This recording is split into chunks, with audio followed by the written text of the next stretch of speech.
एक मित्र ने प्रश्न पूछा है कि गुस्सा बहुत आता है। पहले फर्क नहीं पड़ता था, लेकिन अब पता है कि नए संस्कार बन जाएंगे। पछताती हूँ गुस्से के बाद, लेकिन सेल्फ कंट्रोल नहीं कर पाती हूँ। आप मार्गदर्शन करें। विपश्यना ध्यान एकमात्र तरीका है। जितना जितना हम विपश्यना ध्यान की गहराई में उतरते चले जाएंगे, उतना ही हम उसी अनुपात में हम अपने अंदर लगे हुए संस्कारों को, अपने अंदर लगे हुए धर्मों को देख पाएंगे। चित्त में लगे हुए धर्म हमें तभी दिखाई देते हैं और तभी हम उनको वश में कर पाते हैं, उन पर नियंत्रण बना पाते हैं, जब हम ध्यान की गहराई को महसूस करेंगे। जितना हम स्थिर हो पाएंगे, जितना हम रुक पाएंगे, उतना ही हम सेल्फ कंट्रोल कर पाएंगे। चाहे गुस्सा हो, चाहे काम वासना हो, चाहे तृष्णा हो, चाहे मोह हो, चाहे लोभ हो और चाहे ईर्ष्या। ये सभी विकार हर मनुष्य के अंदर हैं। ऐसा नहीं है कि कोई इनसे बचा है। अनुपात अलग अलग हो सकता है। किसी को गुस्सा बहुत ज्यादा आता है, किसी की काम वासना प्रबल है, किसी की तृष्णा प्रबल है, किसी का मोह प्रबल है, किसी का लोभ प्रबल है। लेकिन सबके अंदर यह विकार हैं। इसलिए क्योंकि कुदरत ने यह, प्रकृति ने यह हर एक प्राणी के अंदर रखा हुआ है। मात्रा अलग अलग है। एक गाय को देखें, एक भैंस को देखें, उसके अंदर भी बच्चे के प्रति मोह है। मां का हृदय। और आपने देखा होगा, अगर नहीं देखा तो अब आप अपनी ऑब्जर्वेशन में लाना। अगर किसी भैंस का बच्चा मर जाए तो वो भैंस दूध देना बंद कर देती है, दूध को रोक लेती है, खींच लेती है अंदर की तरफ। और क्योंकि उसकी समझ इतनी ही है कि अब उसे बच्चा दिखाई नहीं दे रहा है। और जो दूध का व्यापार करते हैं, जो भैंसों को पालते पोसते हैं, वो जानते हैं बखूबी कि बच्चा पहले सामने रखो, तब यह दूध निकालने देगी। और वो वही करते हैं, बच्चे को सामने बांध देते हैं और फिर दूध निकालते हैं। और जिस दिन उसे बच्चा दिखाई नहीं देता, उस दिन वो दूध नहीं देती। और फिर ये क्या करते हैं, फिर ये एक भूसे का बच्चा बनाकर उसमें वैसी ही खाल लगाकर एक बच्चा उसके सामने खड़ा कर देते हैं। उसके अंदर इतनी सोचने समझने की ताकत नहीं है कि वो यह पहचान सके कि यह भूसे का है या यह असली है। और फिर वो दूध देने लग जाती है और धीरे धीरे उसकी विस्मृति, और वह बच्चा उस विस्मृत हो जाता है। फिर उसे कोई फर्क नहीं पड़ता, लेकिन मोह उसके अंदर भी है। चाहे कुछ ही दिनों का हो, बच्चा नया नया पैदा हुआ, अब उसको दूध पिलाना है। उसके लिए दूध की व्यवस्था कुदरत ने की हुई है। कुदरत ने ऐसा नहीं कहा कि यह भैंस का बच्चा हुआ है लेकिन यह दूध मनुष्य के लिए है। यह तो मनुष्य की इजाद है।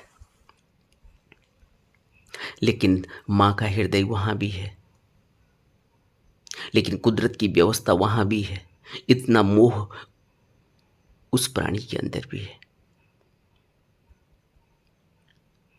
कोई चिड़िया का बच्चा घोंसले से इधर उधर हो जाए, देखो वो किस तरह से वो चिल्लाना शुरू करती है। कोई कौवा मर जाए, कितने कौवे इकट्ठे हो जाते हैं। कुदरत ने ऐसी व्यवस्था हर प्राणी के अंदर की हुई है, लेकिन मनुष्य इन सब में शिरोमणि है। उसके अंदर सोचने समझने की ताकत है, इसलिए वह नियंत्रण में कर सकता है। इसलिए वह इस सोचने समझने की शक्ति से, विवेक की जागृति से, इन सभी विकारों से ऊपर उठ जाता है। विकार तो हैं और रहेंगे, क्योंकि कुदरत ने, हम जिसको विकार कह रहे हैं यह हम कह रहे हैं, लेकिन कुदरत ने इसको जरूरी समझा। ये जरूरी तत्व है। गुस्सा भी जरूरी तत्व है, कुदरत उसे जरूरी मानती है, इसीलिए तो रखा है, सेल्फ डिफेंस के लिए। एक सांप को देखें, सेल्फ डिफेंस में किस तरह से फुंकार मारता है। एक बैल को देखें, सेल्फ डिफेंस में कैसी फुंकार मारता है। क्रोध कुदरत ने रखा है, लेकिन जब यह अति में हो जाता है, इससे यह पता चलता है कि विवेक की जागृति नहीं। इससे यह पता चलता है कि नियंत्रण नहीं है। और नियंत्रण क्यों नहीं है? क्योंकि हम समझ ही नहीं पाए अभी तक हमारा होश इतना प्रबल ही नहीं हुआ कि हम यह समझ सकें कि यह क्रोध की आवश्यकता है, लेकिन हम इस क्रोध की आवश्यकता को आवश्यकता में नहीं, बल्कि इसको फिजूल में अपनी हानि कर रहे हैं। क्योंकि कोई भी चीज़ जब ज़रूरत से ज़्यादा हो जाती है तो वह फिर अपने ही दुख का कारण बन जाती है। और क्रोध के पीछे कारण होता है अहंकार का। क्रोध के पीछे कारण होता है कि मेरी बात को नहीं समझा जा रहा, नहीं सुना जा रहा है। क्रोध के पीछे कारण होता है कि मेरी हानि हो रही है, मेरे ऊपर दबाव बढ़ रहा है। लेकिन जब हम अपने उस दबाव को झेल नहीं पाते तो अनावश्यक क्रोध उठ बैठता है। जब हम डील नहीं कर पाते, अपनी परिस्थितियों से जूझ नहीं पाते, तो हमारे पास एक ही सहारा बचता है, क्रोध। लेकिन क्रोध के परिणाम जब हमें पता चलते हैं, जैसे इन्होंने कहा कि पहले फर्क नहीं पड़ता था, क्योंकि कोई व्यक्ति कानून नहीं जानता, कानून को तोड़ देता है, उसे पता ही नहीं, इसलिए उसको उसकी कोई ग्लानि भी नहीं होती, क्योंकि उसे पता ही नहीं है। एक अंधा व्यक्ति रेड लाइट को पार कर जाए, अंधा है, रेड लाइट को क्रॉस कर सकता है, इसलिए उसको माफ किया जा सकता है। लेकिन एक आंख से देखने वाला व्यक्ति जिसको दिखाई दे रहा है रेड लाइट हो चुकी है, रुकना चाहिए, वो फिर भी चले जाता है, और फिर अब उसके परिणाम उसको भुगतने होंगे, उसकी सजा उसको भुगतनी होगी। अब वो यह नहीं कह सकता कि मैंने नहीं देखा। अंधा व्यक्ति कह सकता है कि मैं नहीं जानता, मुझे नहीं दिखाई देता, उसको माफ किया जा सकता है। लेकिन अगर कोई व्यक्ति को दिखाई देता है और तब भी वो करता है, तो उसके परिणाम उसको भुगतने होंगे। उसकी कोई माफ़ी नहीं है। इसलिए पश्चाताप होता है, इसलिए दुःख होता है अब, क्योंकि अब पता चलने लगा है क्रोध का परिणाम एक नया संस्कार। अब आज जो क्रोध किया है, कल उसको करने की संभावना और बढ़ जाएगी और धीरे-धीरे हमारा व्यक्तित्व क्रोधी हो जाएगा और धीरे-धीरे हमारे घर के सदस्य ही हमसे दूर रहने लगेंगे, हमसे दूरी बनाने लगेंगे।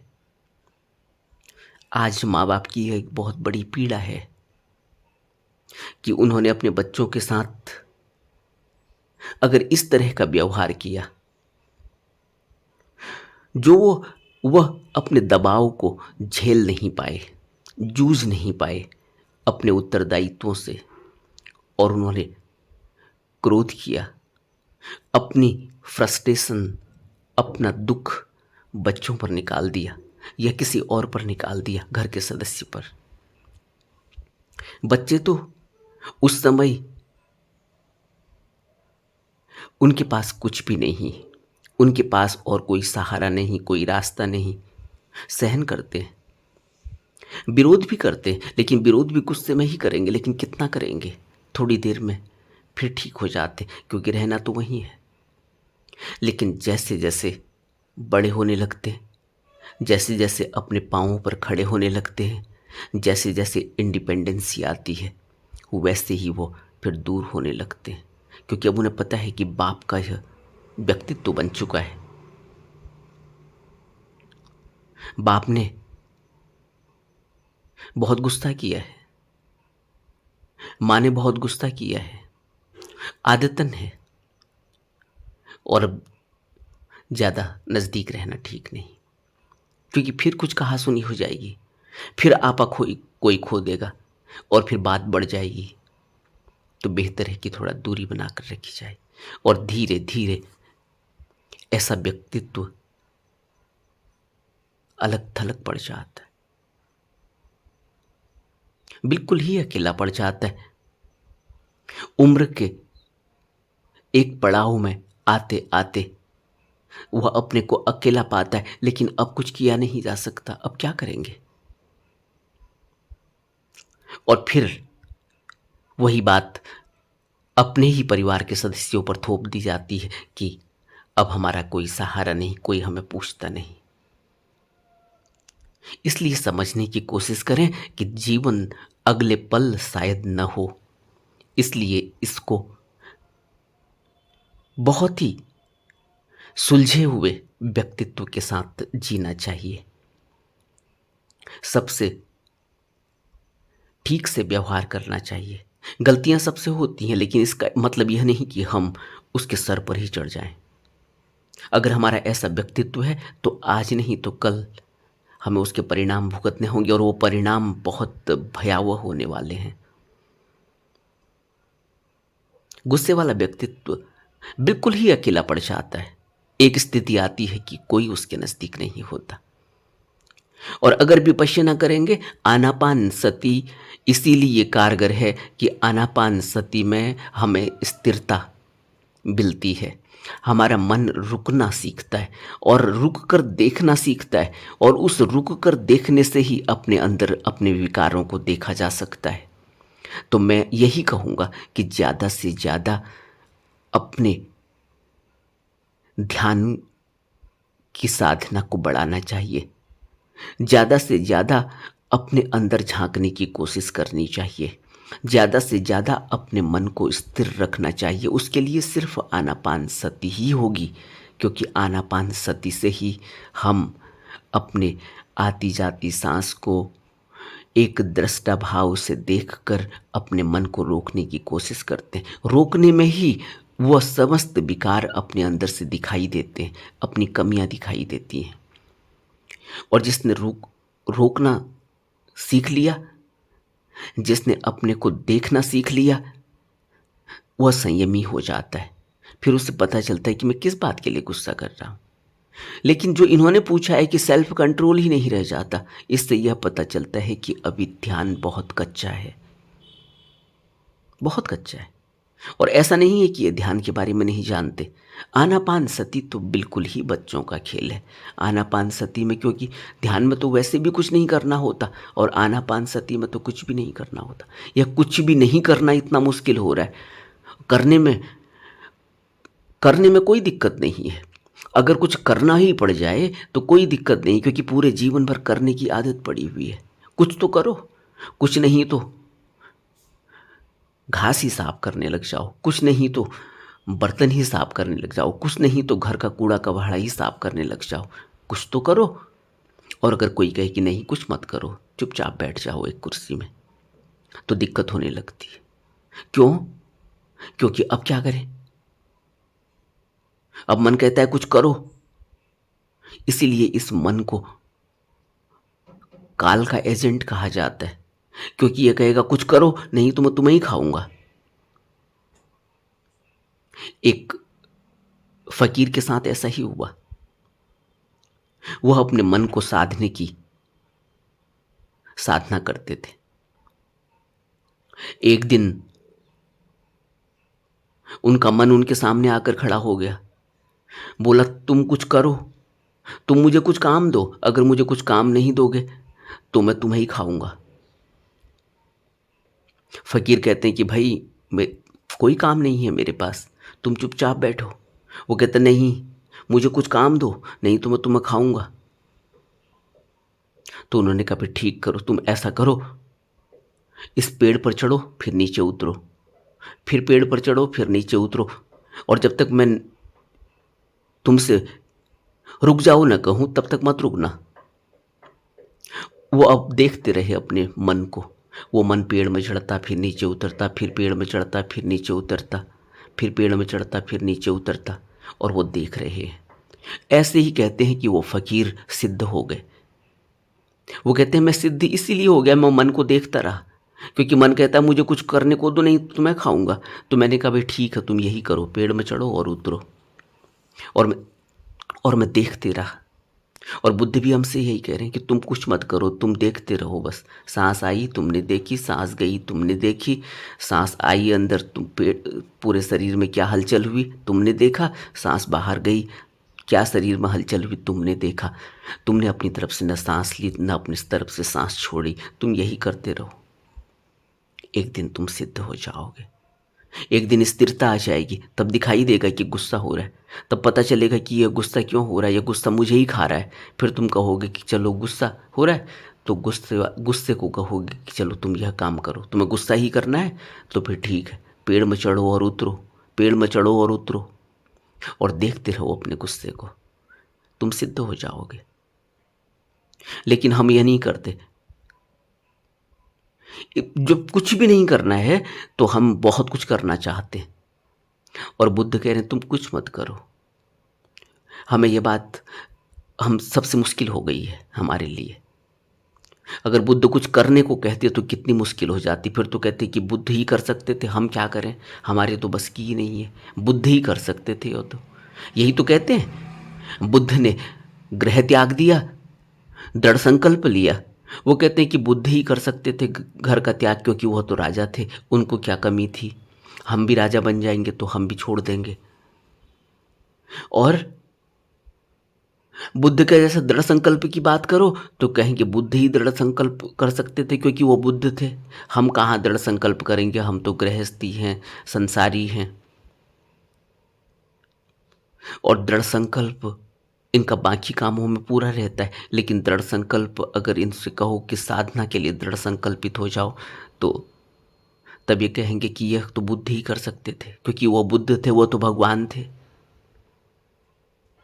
और बुद्ध कह रहे हैं कि ये बोधि बीज तो सबके अंदर है, ये बोधि चित्त तो सबके अंदर है, लेकिन हमें दिखाई ही नहीं दे रहा अपना गुस्सा, कि हम गुस्सा क्यों कर रहे हैं। व्यर्थ की बातों में, व्यर्थ की ना हो, चलो काम की ही हो, उसमें भी गुस्सा करना, क्योंकि गुस्से से कुछ मिलता नहीं है, अपनी ही हानि होती है। अपना ही ब्लड प्रेशर बढ़ रहा है, अपने ही अंदर एसिड बन रहा है, अपने ही अंदर भूख खत्म हो रही है, अपने ही अंदर इंसुलिन की मात्रा बढ़ने की वजह से शुगर हो जा रहा है, इंसुलिन खत्म हो रहा है, ज़्यादा से ज़्यादा शुगर ब्लड ब्लड में जा रही है, शुगर हो जा रहा है, और न जाने कितनी बीमारियां हो रही हैं। ब्रेन हेमरेज हो रहा है, फ्रस्ट्रेशन हो रही है, डिप्रेशन हो रहा है, नेगेटिविटी छा रही है, शॉर्ट टेम्पर्डनेस हो रही है, विचारों में उलझने की क्षमता और ज़्यादा मजबूत हो रही है, ओवर थिंकिंग बढ़ रही है, नींद नहीं आ रही है, स्ट्रेस हो गया है। यह सब क्यों हो रहा है? गुस्से की वजह से। और कुछ दिनों में बीमार हो जाएंगे, फिर अस्पतालों के चक्कर काटने पड़ेंगे, फिर कहेंगे दवा के लिए पैसे नहीं हैं, लाखों रुपए का खर्च आ रहा है, कोई देखने वाला नहीं। कौन देखेगा?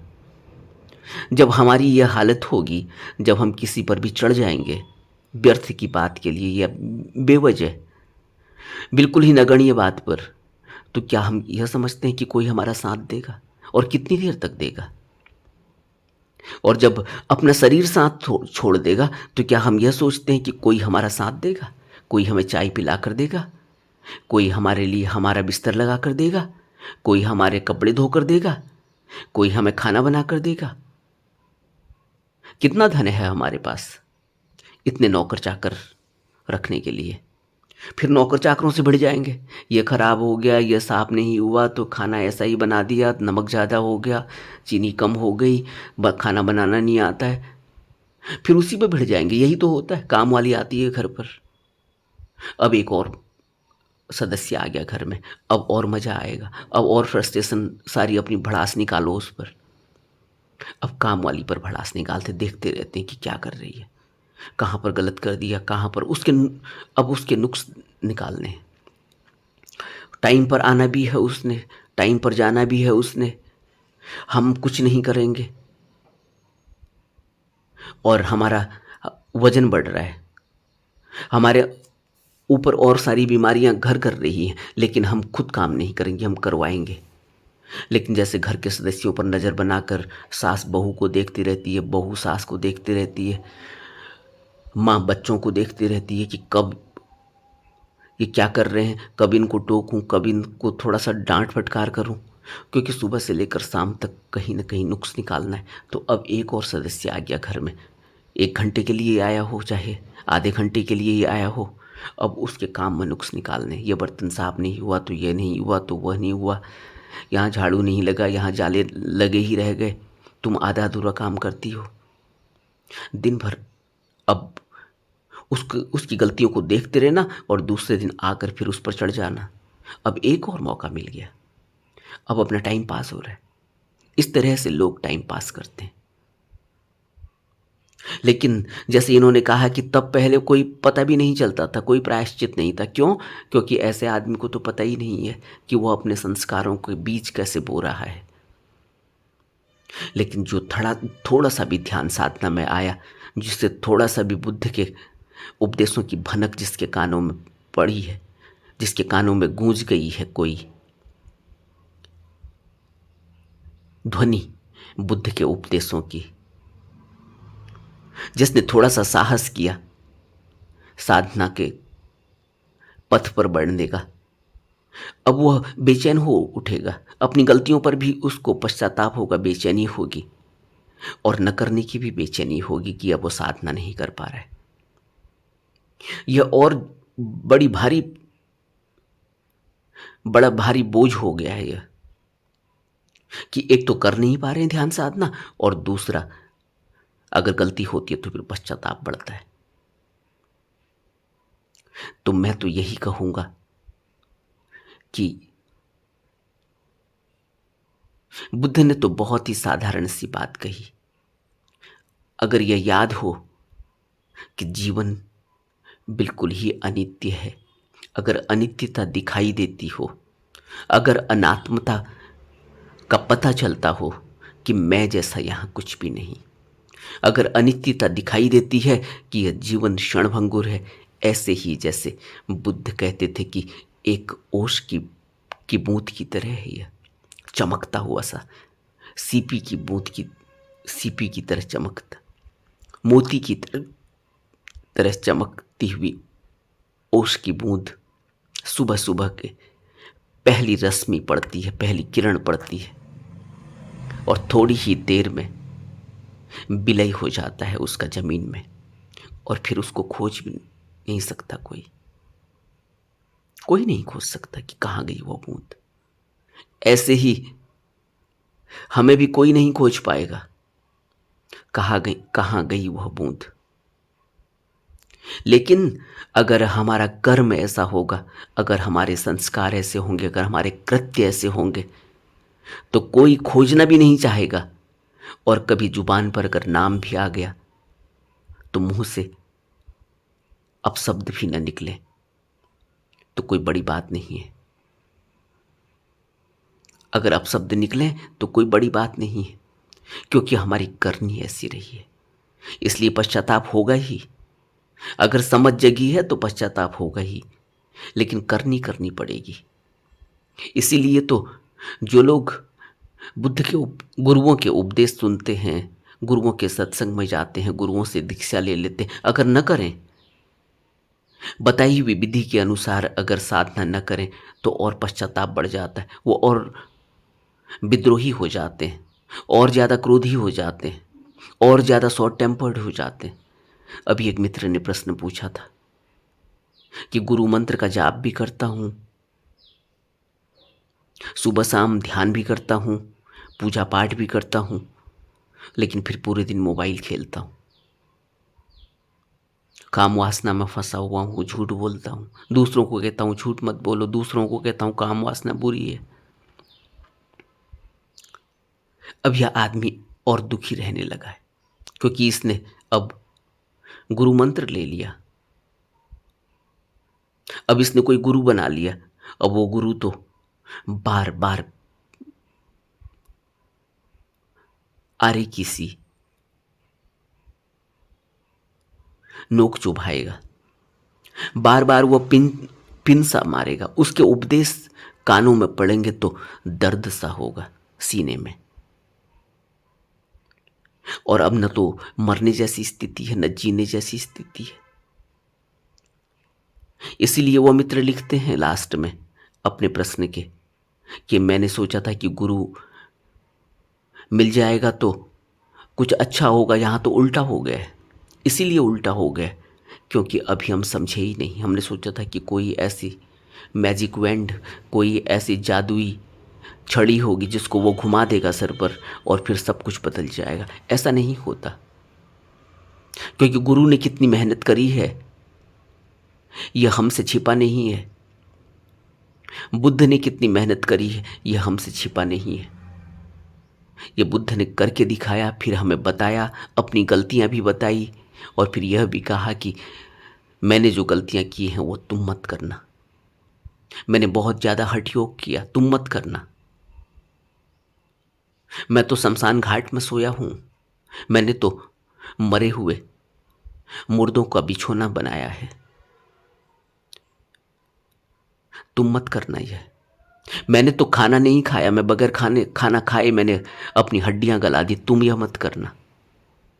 बुद्ध ने हमें अपनी कमजोरी भी बताई, बुद्ध ने जो ज्ञान प्राप्त किया वह भी हमें बताया, और हमें सरल से सरल तरीका दिया कि कुछ नहीं करना, तुम बस देखते रहो, तुम बस रुक जाओ, तुम बस स्थिर हो जाओ, तुम दृष्टा की तरह हो जाओ, तुम साक्षी हो जाओ।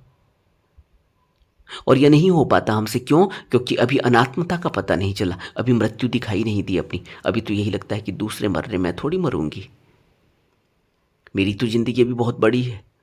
अभी तो मैंने बाल बच्चों का सुख भोगना है। अब बाल बच्चों का सुख क्या भोगेगा कोई व्यक्ति? जो व्यक्ति इतना गुस्सा कर रहा है, ये बाल बच्चे तो कल को नज़दीक भी नहीं आएंगे। और यही हो रहा है आज। बहुत बड़ी समस्या है बुजुर्गों की यह कि उनके बच्चे उनका कहना नहीं मानते, उनके बच्चे उनके साथ नहीं रहते, उनके बच्चे पत्नी की सुनते हैं, उनकी नहीं सुनते। क्यों? क्या हुआ? कहीं ना कहीं हमारी गलती रही है, कहीं ना कहीं हमारी कमजोरी रही, कहीं ना कहीं हम उनके लालन पालन को सही तरीके से कर नहीं पाए, कहीं ना कहीं उनके अंदर हृदय में इतने गहरे में कोई चोट लगी है। हम नहीं समझ पाते, हम सोचते हैं कि बच्चे हैं, सब माँ बाप यही करते। नहीं, अंदर गहरे में चोट लग रही है दिल में, और वो घाव दबे हुए हैं, वो नहीं जाते। वो चाहे न कहें लेकिन दूरी बना लेंगे। इसलिए बच्चों को कभी भी इस तरह से न पालें कि ये हमारे बच्चे, मेरे बच्चे हैं, मैं जैसा चाहूँगा वैसे होगा। नहीं नहीं, कभी नहीं होगा। वो अपने कर्म लेके आए हैं, वो अपने संस्कार लेके आए हैं, वो आपके जरिए पैदा हुए हैं, लेकिन आप उनको अपनी तरह से चला नहीं सकते। वो चलेंगे अपने ही संस्कारों से। आप उनको गाइड कर सकते हो। बुद्ध कहते हैं कि मैं बुद्ध पुरुष तो रास्ता दिखाते हैं, लेकिन रास्ते में हमारे लिए चल नहीं सकते। इसीलिए माँ बाप भी रास्ता दिखाते हैं, सहारा बनते हैं, लेकिन कुछ कर नहीं सकते। पढ़ाई तो बच्चे को ही करनी पड़ेगी, बच्चे के लिए माँ बाप नहीं पढ़ सकते। माँ बाप, ऐसा होता है कहीं कि माँ बाप पढ़ें और बच्चा पास हो जाए? तो अगर हम अभी भी इस तरह की भूलें कर रहे हैं तो फिर हमारा भविष्य बिल्कुल ही साफ है। हमें जरूर सोचना होगा। और सबसे सरल तरीका बुद्ध ने बताया इन सभी विकारों से ऊपर उठने का। सबसे सरल तरीका कि कुछ करना ही नहीं है अपनी तरफ से। जब भी वक्त मिले अपने एकांत में आ जाओ, अकेले बैठो और अपने को देखना शुरू कर दो। अपने को ऑब्जर्वेशन में ले आओ। धीरे धीरे संयम संतोष घटने लगेगा, धीरे धीरे स्थिरता आने लगेगी, धीरे धीरे सोचने समझने की शक्ति बढ़ेगी।